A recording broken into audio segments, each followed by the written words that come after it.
Adelup resident John Rupley says although many senators shared their stories of people seeking their assistance with tax refunds, he doesn't understand why it has to come down to a death or an emergency to have senators wake up and realize that people need their money now.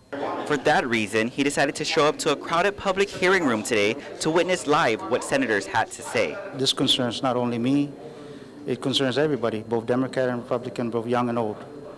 So I just want to know what's going on and how they're going to fix it. The public hearing room is full. It's full of people, Madam Chair, that will clap when they hear that the tax refund recipients have to get their tax refunds. Refunds that Republicans like Senator Tony Addis say these very people shouldn't have to wait any longer. In private industry, you don't pay your taxes, you go to jail. You don't pay your taxes, you pay a penalty and interest. You don't pay your taxes, your property gets a lien on it.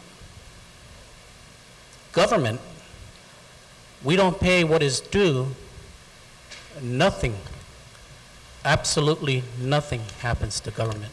During Day 4 of special session, Governor Eddie Baza-Calvo's Bill 13S continued to go through many transformations, and possibly one of the major ones, an amendment scrapping his request to borrow all the way up to the government's debt ceiling at 100% and instead capping it at 90%. What this effectively would do is kill the governor's ability to borrow $343 million to pay out all past due tax refunds and COLA. Republicans like Senator Tony Addis were against the amendment because people are tired of waiting and some simply have run out of time. This lady received her tax return from 2007. The check was dated May 17th.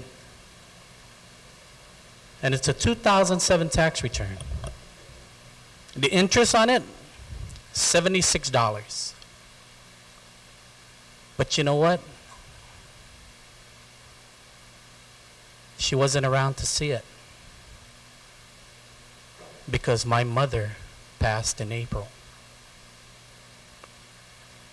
Majority Leader Senator Rory Respicio supports the 90% debt ceiling, saying everyone recognizes that money is owed to taxpayers, COLA recipients, and the retirement fund, but the way GovGuam deals with finances, there's many types of debts.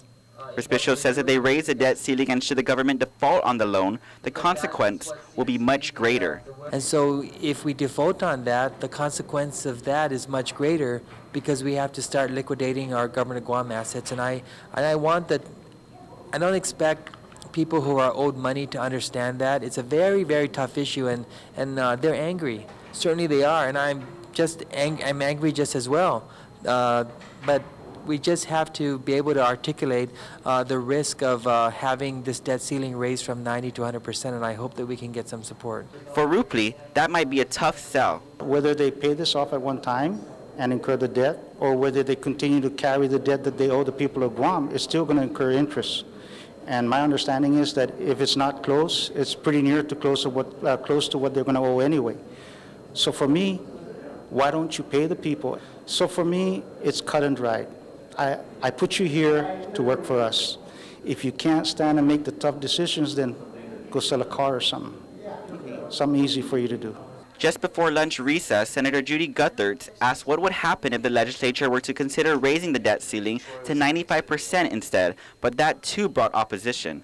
Lawmakers continue Day 5 of special session Wednesday when debate on the debt ceiling amendment continues. Reporting for Guam's News Network, I'm Ken Quintaniza.